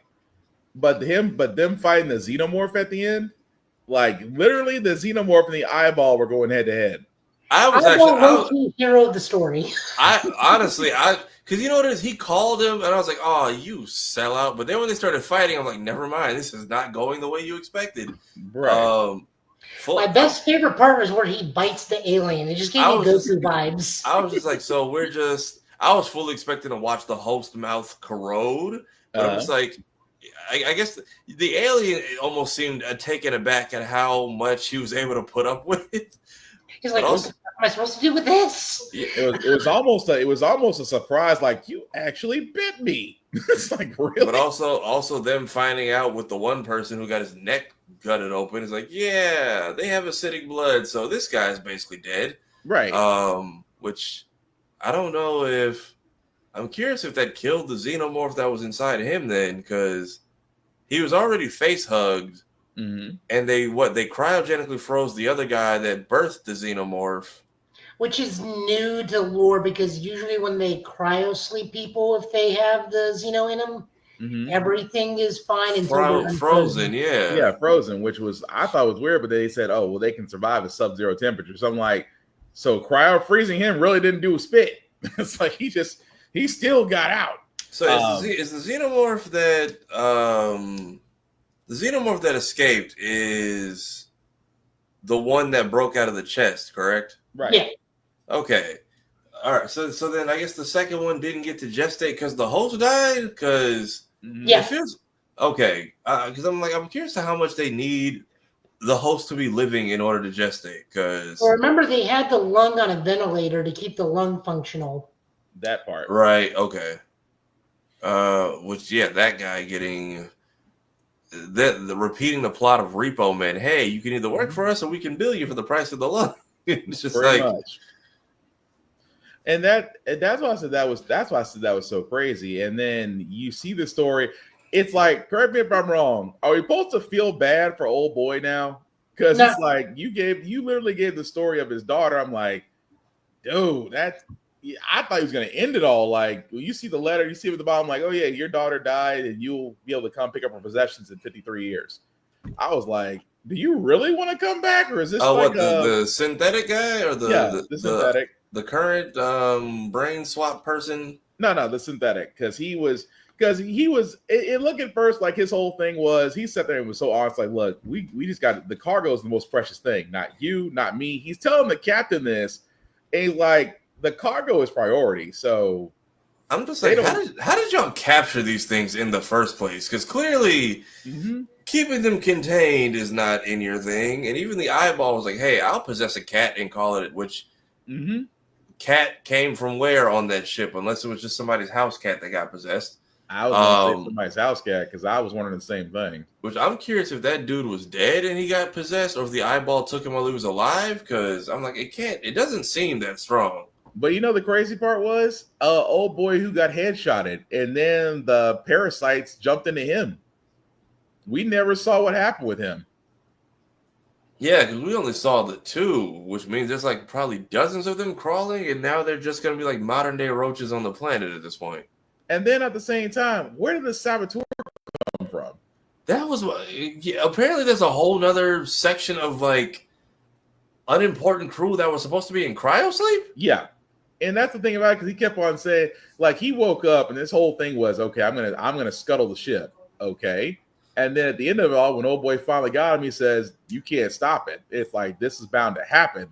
So I'm like, wait, your story, sir, doesn't make any sense. You came out of nowhere wanting to scuttle the ship and take everybody on the cruise. So did you mean to bring the xenomorphs to Earth and just wreak havoc everywhere? I could. He showed up so late and went out so quick. I didn't get his motivation.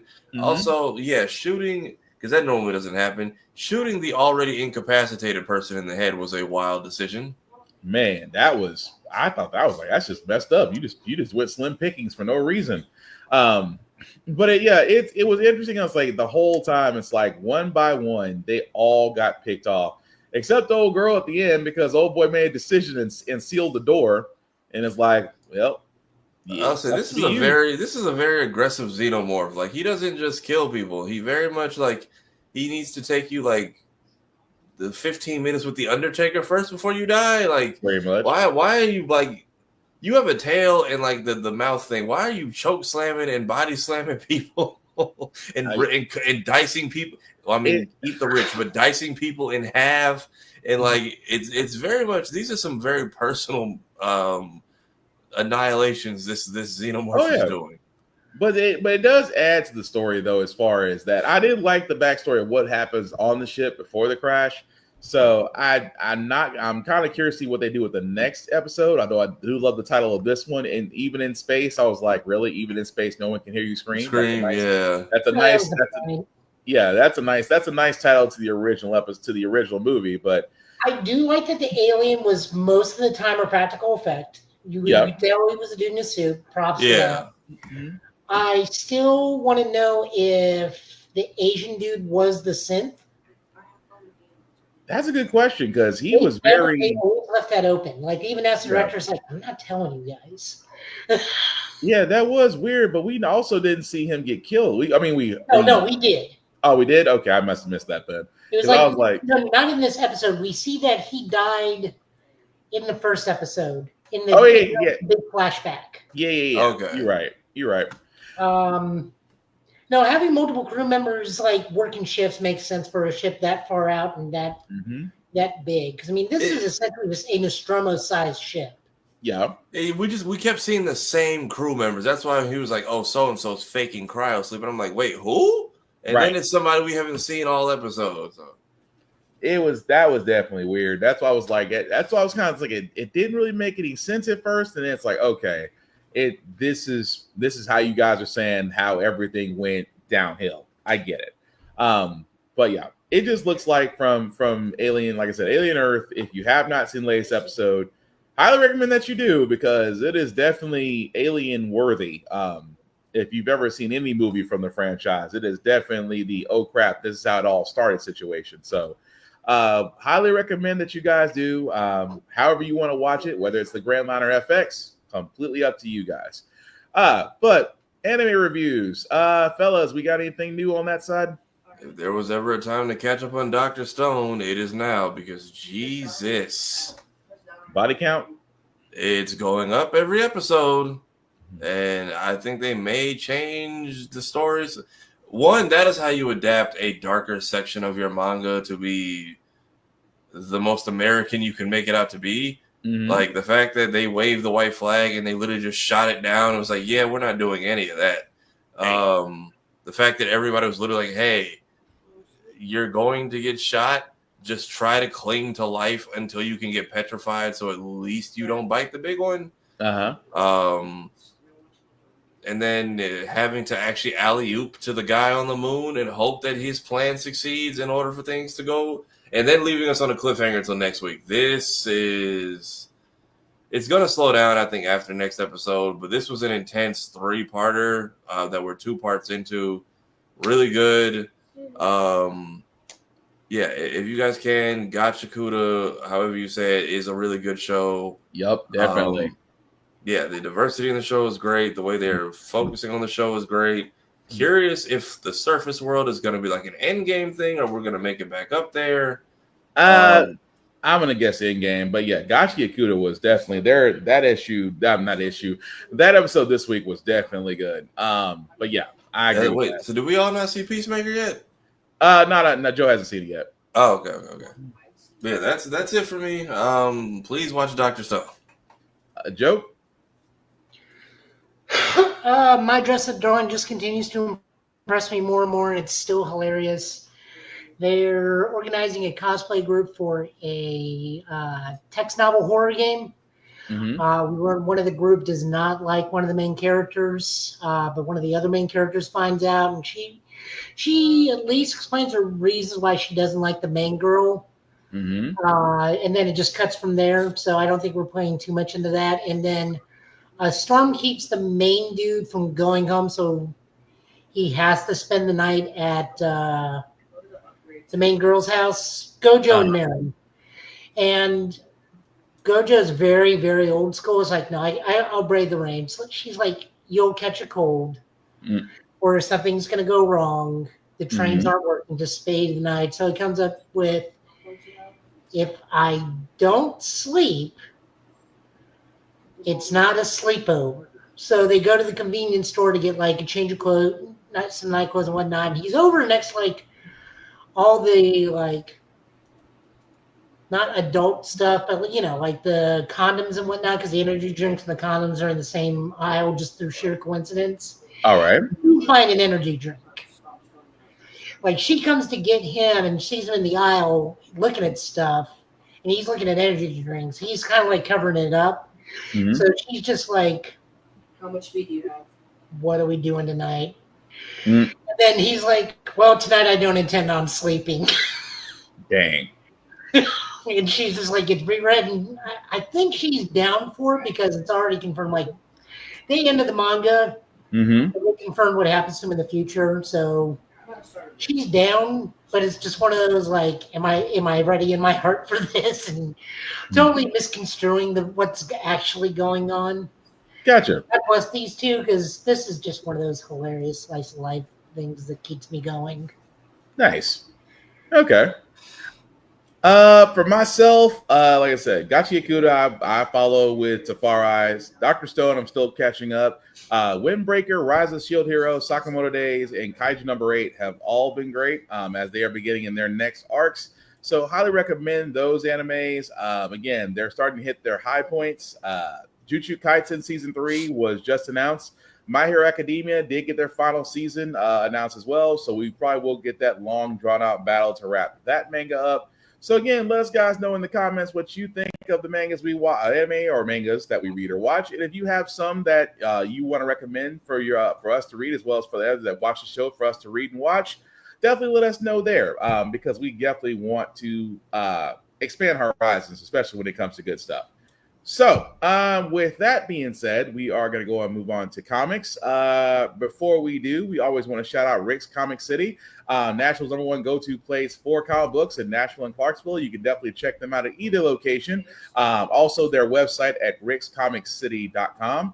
Also, Middle Tennessee Gaming. Not because Joe works there, and there's good people and there's great people guys there, but definitely check them out if you are in the Nashville or Bellevue area. They can be found off of Highway 70S South at Suite 20. As you can see, guys, they are more than willing to help you. Joe has said multiple times that they have multiple events going on there.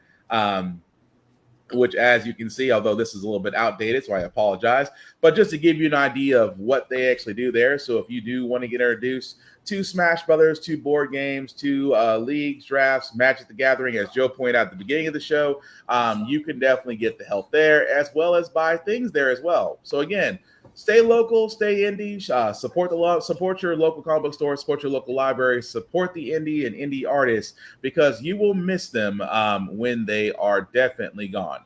So, with that being said, Joe, I do see that you do have your Except that comments up, indie sir. artist at DragonCon that got kicked out. Oh yeah, I saw. And except apparently that one- they. No. I heard you. I heard you. Not good. Oh, the indie artist that got kicked out of DragonCon for selling AI art? Yeah. You don't support indie artists like that. Yeah, just don't, if you're going to sell something, be honest about what you sell. But if you're doing something that's, taking away from other people or just flat out cheating people, you deserve to get kicked out. That's just my opinion. But go ahead, Joe. Okay, we're looking at Green Lantern, Absolute Green Lantern number 6. This is written by Al Ewing, art and color and cover by Janoy Lindsay. We finally get the rundown of what's what in this thing, like what all the different lights means, where everybody actually is, that Abin Surge is kind of like erased for existence. And in all honesty, I am probably dropping the book this issue. This should have been issue 3. This is taking way too long to get going. Like, even as a diehard Green Lantern fan as I am, my patience would run out with this book. It is a bit of a slow burn. They just took so long. I mean, we're still getting introduced to the cast, which is also a problem because this is issue 6.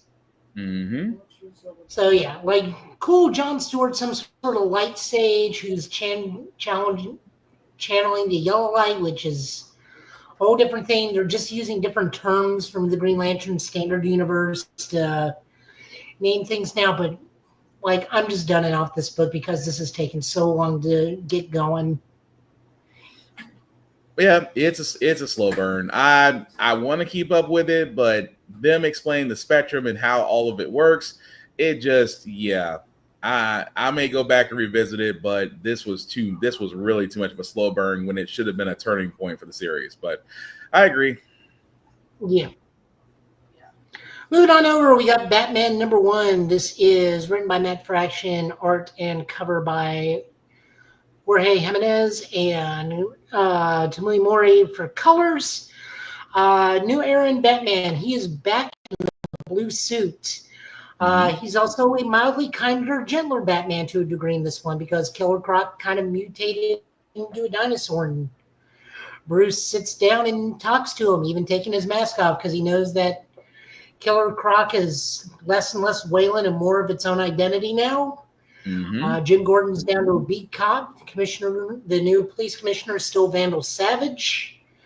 Weird. Robin is being held at gunpoint by the cops at the moment, not in terms of being held hostage, but he got caught by the cops. Great artwork, good start to the story. We may follow this in store. I'm still not reading Batman in the grand scheme of things, but I did like this. I like the new Batsuit, but I'm also an old school Batman fan where I like the blue suit more. Because blue suit always screams to me, world's greatest detective, not the black, I'm the goddamn Batman who can get out of everything because of gadgets and prep time. I can fall from orbital, from a orbiting satellite station or close to the moon, and I can survive re-entry on just a plate of metal. This was interesting. I did like the take on this one. I will probably keep up with it just because I want to see where this goes from. And like I said, it's a different take on Batman. Batman kind of doing a Spider-Man thing of of trying to save his rogue gallery, but it's interesting. I want to keep up with it.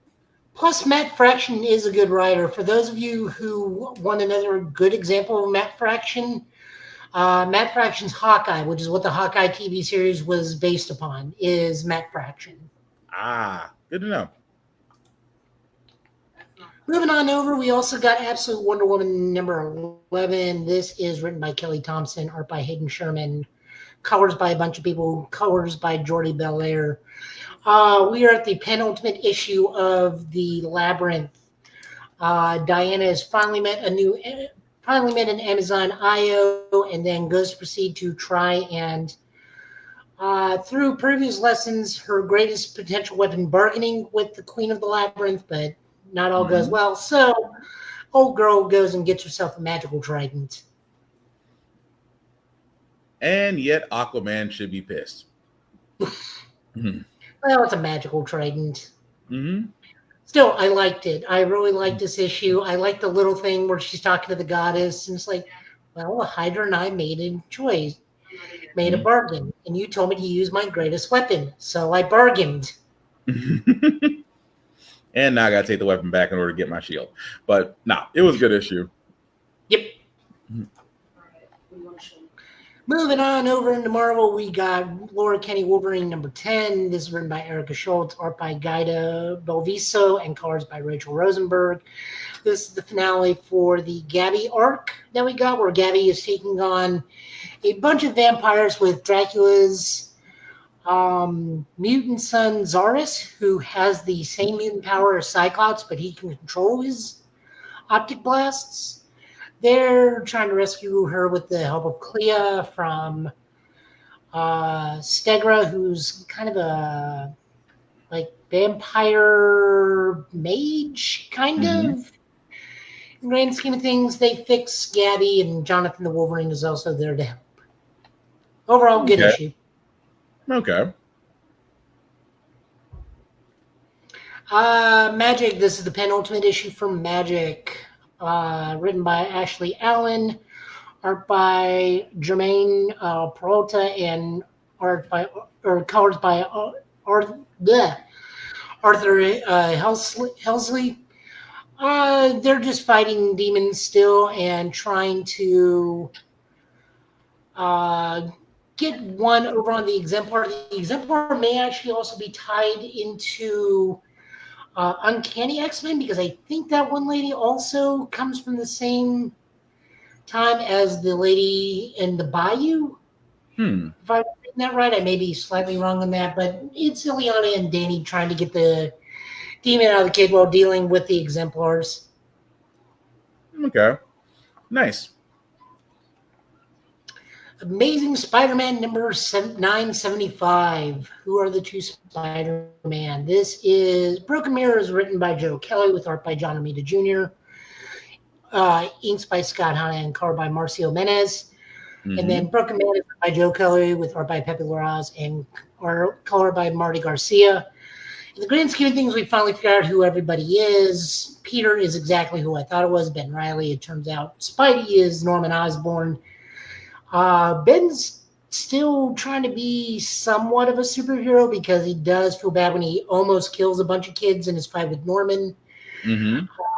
He touches base with Felicia. Tombstone's just there because we keep trying to make Tombstone a thing and it's just never going to happen. We learn Peter's in space. He is hooked up with a alien xenobiologist who we learned kind of takes pets and was going to make Peter a pet. Yep. So Peter gets this high-tech space Parker suit, but also there may be a symbiote during the breakout because when he breaks everybody out, Rocket got captured. That was still weird, though. I will say that Hellgate literally knocked Peter into space. No, I think he took him into space to train him to become better. Okay. And then just dropped him off on that planet to survive. And then the xenobiologist picked him up. Okay, that makes sense then. But yeah, Norman Osborn. The xenobiologist knows what pizza is. That's that part. That's the part that it was still a little weird to me. But But then again, Norman taking on the role of Spider-Man, that I did not see that coming. I kind of did because he's still Norman without all the baggage. Yeah. So he's still trying to be a good man, but like Ben utterly calls BS on it. It's like, you're still Norman Osborn. I'm still, I mean, without the whole sin story, but you got a point. Yep. And then we also got Spider-Man 94 issue 1. This is technically season whatever the newest season is. Yeah. This is like season 6, 7, or 8. I don't remember which one. This is written by J.M. DeMatteis, with art by Jim Tao, and colors by Jim Campbell. This is picking right a little bit after the finale of the animated series, because Mary Jane is back. So Peter's already rescued Mary Jane. Mary Jane asks Peter to marry him, which he's kind of weirded out because of the whole clone Mary Jane being married to him. And then also technically they are married, but also are not married. And Peter just tells her, it's like, look, I just want to be sure it's you. I can't have my heart broken twice. But Peter, I love that MJ immediately calls BS on that. And then Moreland suddenly appears, and Kane also appears. So we got spider clones, but Kane is a clone being made by Moreland, not the Jackal. Yeah. So there's things, the artwork is 50-50. There are times where the art style for this book really works, and then there are some pages where it does not. That's fair. That's fair. Like that real big close-up of Peter where he just looks like, what have they done to my boy? Pretty much. It does look rough. I'm not going to lie. But then there are some other pages where it looks fantastic. It's almost like you let art school kick in at the wrong times. Yeah. We'll keep track of this because, as we know, every Spider-Man book, aside from Amazing Spider-Man, is usually good.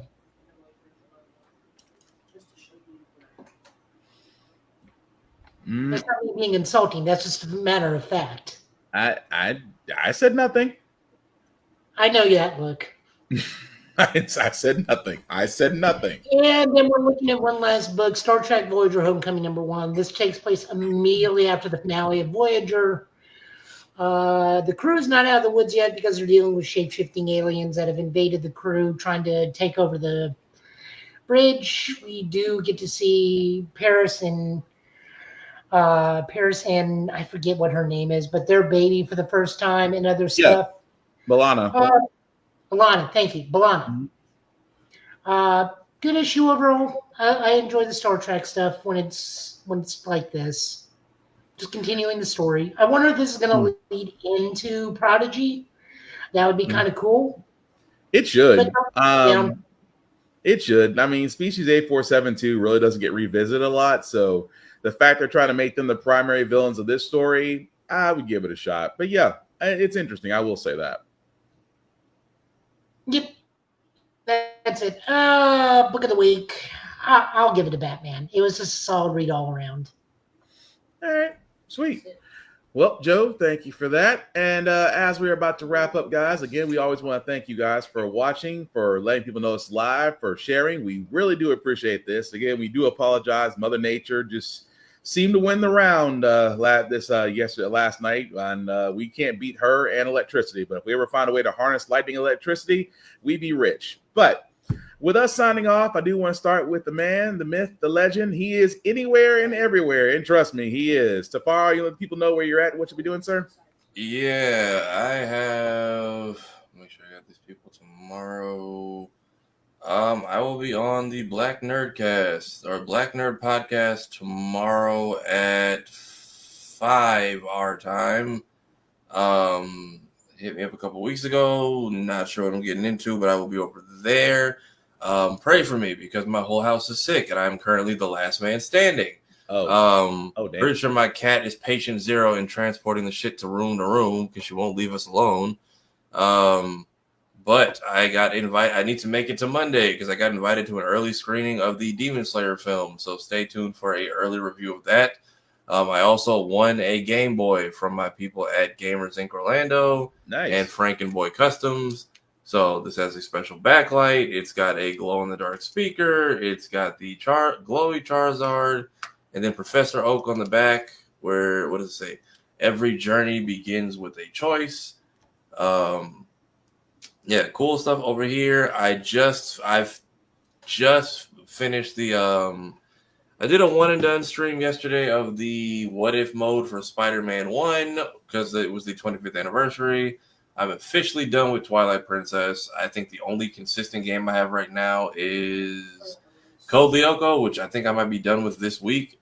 So I'm also going to try to stream the Tokon beta, but it's already half over, so we'll see. Yeah.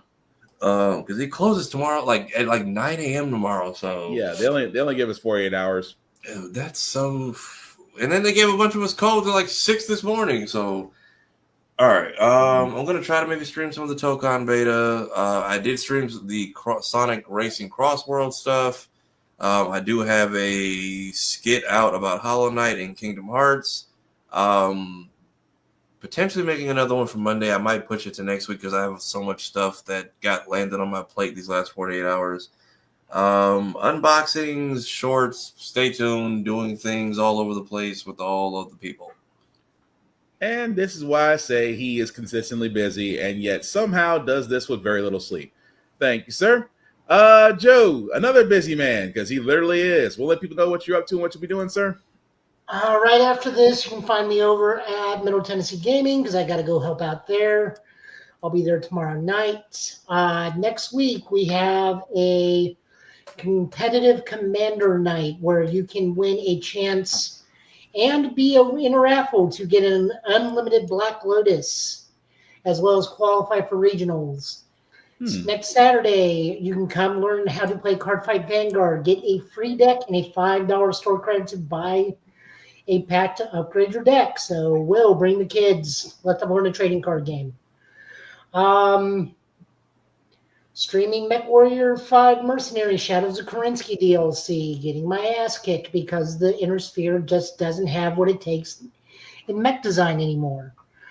What else am I doing? God bless. Me and Tafara, I got Ultrawatch episode 9 coming out. We're also going to try and watch the new streaming Kamen Rider, which drops tonight. Not our stream, the actual stream. The new Kamen Rider starts tonight. Kamen Rider Z at 9:30 tonight, Central Time.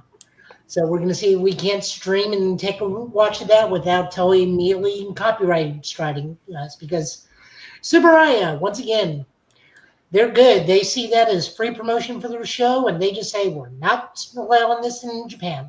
Fine. Fair enough. Tony, on the other hand, it's like, we're going to take your channel down because you showed 1 pixel of the left hip. So Nintendo, this is not a Game Boy. This is not a Game Boy, Nintendo. It is a boy game. Do not sue me. Also, I was going to ask Safari, why don't they have on the back Professor Oak's best quote? What's that? Take this you Pokemon. Can't ride this bike inside. Which one? You can't ride this bike inside. You know what? I'll make it. If I ever get another one, I'll make that the request for the quote. Have you never seen that? You actually no. That was the bane of my existence in Gen 1. It's like don't you let me ride this down a tunnel with a dangerous adults inside. Don't fucking tell me. You can't ride this bike inside here. God. Yeah, that's everything I'm doing. Of course, as always, I'm go and support and donate for Middle Tennessee. It's getting really hairy out there, guys. If you saw the news, go look up the Hyundai plant incident. Yes, that's messed up. To happen now. So just be alert, be aware, and of course, also go support local Asian owned stuff. And if you're in the Nashville area, go support my friend's boba shop. 2-time Nashville best boba in Nashville. Eat Bubbles. It's over in the L&L building off Charlotte Avenue. We're hoping Laura can get to be the 3-time champ. Nice. I still gotta try that boba tea when I get a chance. All right. So before I do get to myself, we always do shameless plugging, as we've always done here. Shout out to Always Press Record TV. Why? Because the Give It podcast can be seen there on APR TV, on the Roku channel, or Amazon Fire TV app. It can also be streamed from all smart devices. So definitely check out alwayspressrecord.com or APR TV. Also, check out blurstation.com, because why is another network where our content, our viewership, most importantly, our dollars should be going to.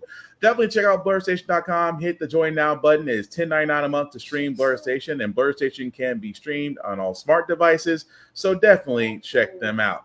Also, guys, please check out the Give It podcast on all socials: Facebook, YouTube, Twitch, Instagram. Pretty much with the social, you'll find us.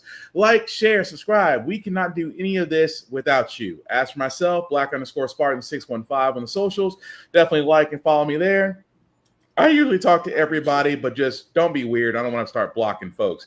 At the same time, guys, please don't doom scroll. Protect your peace. Find something that makes you laugh, makes you happy. Check on your friends, call or text at the same time, guys. Also, and I do mean also, we do try to be a happy place, but definitely be aware. Try to help out, because right now, as Joe had pointed out, there is some weird stuff going on, and also very messed up stuff. But we're trying to keep it happy and positive.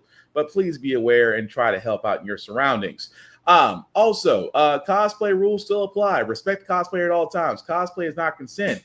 Please wash your ass. As Tafari has pointed out, germs and cases are popping up everywhere. So please wash your ass, clean clothes. It would be most helpful. And again, talk and share, discuss your fandoms with others. Don't be a dick, and we'll all be cool. Outside of that, we will hopefully be back Friday, same Get Bit time, same Get Bit channel, with news of the week. And like we said again, guys, please take careful out there. Stay hydrated, because even though right now we're feeling like we're in a false fall, summer is still hanging around for the better part of the U.S. And like I said, be nice and be kind and be done with it. So with that being said, fellas, any last words before we call today? I know it's kind of weird because I want to say we call it a night. Hey, it's Saturday. Go see a movie. Go play a cheap game. There is fun to be had that is affordable. Joe? Be aware, resist. Don't support John Walker. He's part of the problem. And there is a John Walker out there in real life too. But with that being said, John Walker, be on the lookout for when we drop stuff, because all of us are just dropping stuff all the time right now. We're so busy. I'm so tired. We're all very tired. But thank you all for watching and still rocking with us this Saturday afternoon. Hopefully you guys enjoy your weekend. Please make smart decisions. Nobody wants to be in jail. I've been Spartan. He's been Joe. He's been Tafari. This has been the Give It podcast, guys, for Saturday. Thank you all for watching. Take care of yourselves and each other. And I promise we will all get through this. Have a good weekend, guys. Peace.